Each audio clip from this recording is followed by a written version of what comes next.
Welcome to the Slop Farm. Enjoy the video. You'll begin by making power safe and documenting wiring. First, turn off your HVAC at the breaker or main switch so the system won't run. Once done, remove the Nest display by twisting or pulling gently. You'll see the base and wires. Make sure to photograph the wire positions and label each conductor by its letter. This prevents mistakes when reconnecting.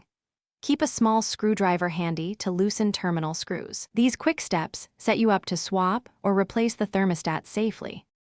Now you'll detach wires and inspect the base. Loosen terminal screws and pull wires free one at a time. Secure them with labels or tape as you go. Check specifically for a C-wire. If missing, you might need a power adapter or pro help. Inspect wire ends for fray or corrosion and trim or restrip to clean copper if necessary. Once inspected, align the existing wiring with the replacement Nest base terminals to verify compatibility. If everything matches, you're ready to mount the new base. Finish by mounting the Nest base and reconnecting the labeled wires into their corresponding terminals. Push them in and tighten screws so they won't slip.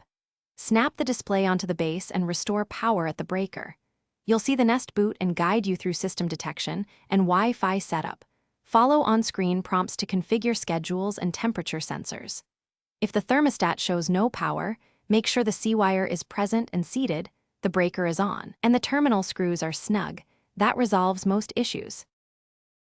Thanks for watching. Consider subscribing if we helped you today.